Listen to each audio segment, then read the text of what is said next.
Hello and welcome to another episode of Defense India podcast, the podcast where we discuss matters pertaining to India's internal security. And as always, joining me on the podcast is our expert on internal security, Vicky Nachappa. Vicky, welcome to the Thank podcast. you. Thanks, Akash. Thank you so much. So, Vicky, if we talk about on today's topic that we are going to discuss is LTTE. For short, but to be very short, it's called LTTE. And to many people, it is the thing of the past because somewhat Sri Lanka has claimed that they are done with it. It had some parts operating in India also, and Indian security forces were able to wipe them out. But over the months, we have seen that there is a kind of a revival of this organization in the southern part of the country. So, first of all, I want to get your insight about this. That is it true that is Litte back on the surface, or is it just rumors? No, it's definitely not a rumor, Akash. The thing is, what is happening is there are definitely which attempts are being made to revive the LTT there. So what is happening is basically it all started, with one lady being arrested. She had actually overstayed. She was Sri Lankan national. She had actually overstayed during COVID and all that. And then later, she was caught at the airport. And then later, it was realized that she has, some close links to the LTT. But when the NIA started getting a sense of some activities going on, and when they actually started the probe, was when some of the members they were trying to withdraw some money which has been parked abroad, which belonged to that outfit. So that is how exactly the probe began, and then now it has come to a stage. It just does not remain the revival. I find the revival, happening very very difficult. That is one thing, and even if it were to happen. It would be actually, it would affect Sri Lanka more than us. Okay, but it's still an irritant. Your neighboring country is in turmoil. Okay, that is one thing.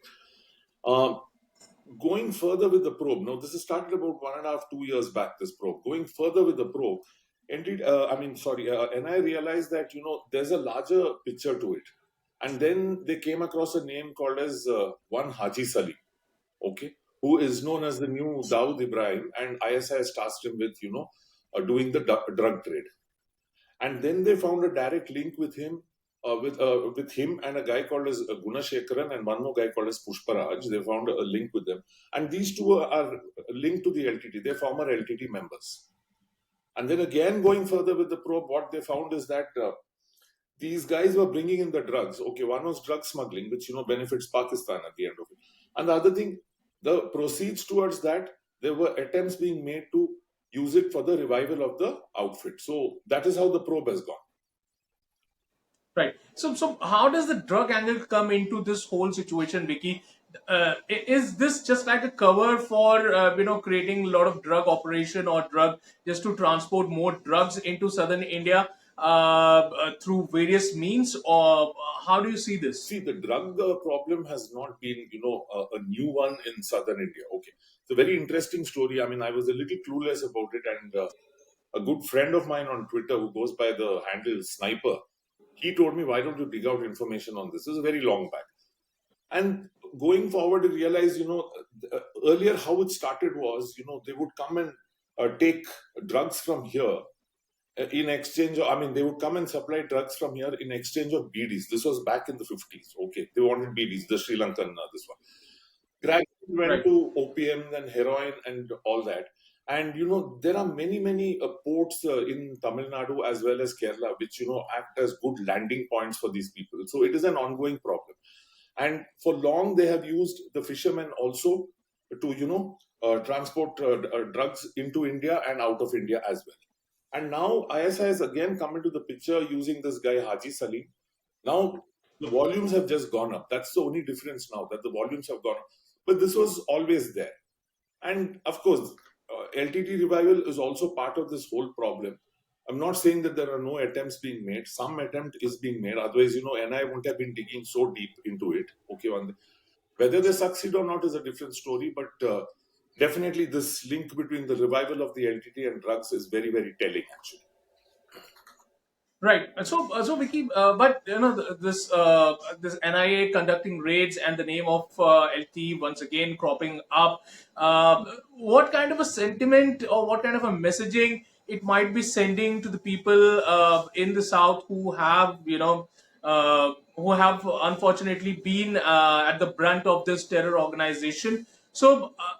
Do you feel that somewhere down the line there are some people who are still affiliated or who some have still some sympathy to this organization, and hearing about this news they might think that it is going to be back, and that kind of a chain of radical reaction once again starts. Correct. See, now the thing is, when you say, are there some who are sympathetic? I would say not some. There are many actually there out there in Tamil Nadu who still, feel that Prabhakaran was a hero and things like that. Okay.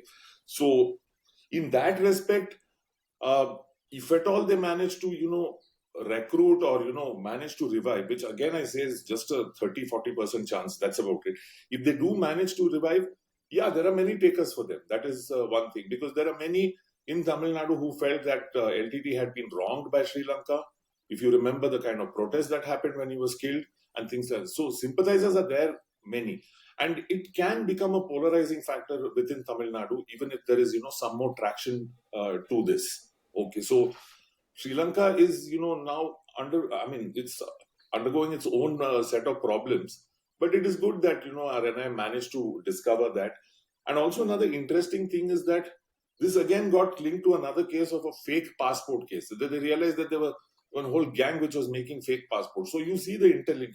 LTT revival, ISI's plan in South India, then the drug racket, and then a passport racket. So there's a lot happening in there, and NI continues to investigate that case.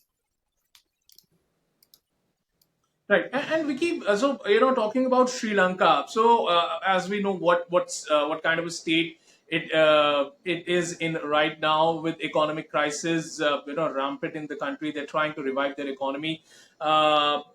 So in those kind of situations where we have such kind of two neighbors who are facing such big economic crisis, do we see do you feel that there could be the pumping in of the money through these terror networks trying to at least get the LTTE going, because we have seen in in African nations also, which deal with some similar kind of situation, how these terror organization all of a sudden they cope up and they try to take over the regime because the administration, the political power is not that strong at that point of a time. Do you feel that there could be in the future, or we can say that it might be happening behind closed doors, that some kind of these antisocial elements are trying to push and regain power through force in Sri See, Lanka? there's one thing, when a country is under turmoil like that, like let's say, take the case of Pakistan also. These crime syndicates tend to thrive on a situation like that, because if you see people protesting on the streets and all that, the whole attention of the security mechanism is, completely diverted towards, controlling civilians who are out on the street, protesters, etc., and things like that. So this becomes a very right time, for criminal syndicates to operate. Okay, because security at the border is a little low. Okay, that is one thing. Focus is elsewhere. So this has become some kind of a diversion for them, and that is why I see that in such a situation they'll make more and more attempts to pump in drugs and money and things like that. And in some pockets which are troubled, in every troubled country there is always one repressed lot. So organizations like this will tend to thrive. So on that front, I would say even they need to be a little bit on the watch out, because there's plenty of activity happening on this front. Right. And what about India? So, like, how does India view LTTE in today's perspective? We know that what India used to view it, maybe a decade earlier. But how does India now view LTTE?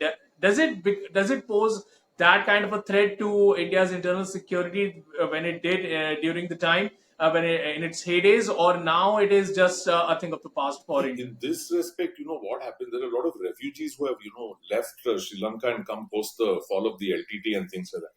Now, this is the batch which is getting a little active, and it will always be an irritant for your internal security because, when the Rohingya came in, actually, it was always being said that it is a human rights issue. I mean, I'm not doubting that at all. But the problem is, such people are used by other criminal syndicates to, kind of this one, what is that? Like, two Rohingyas were found to be involved in the Bodh Gaya blast, actually. That is one. Okay. In Bangladesh, there's a problem that, the refugee camps have become the storehouses of these drugs and things like that. Similar thing we are seeing happening there in Tamil Nadu in these camps and things like that, where these refugees are being used by these crime syndicates out there to, operate. So in that terms, I would say definitely it is a threat to us. Right, right. Well. On that note, thank you much, Vicky, for coming on the Defense India podcast and shedding this light on the so-called revival of LTTE, and hopefully we'll have some more topics to talk about over the same thing in the coming future. But on that note, thank you very much for joining me on the Defense India podcast, Thank Vicky. you, Akash. Thank you so much.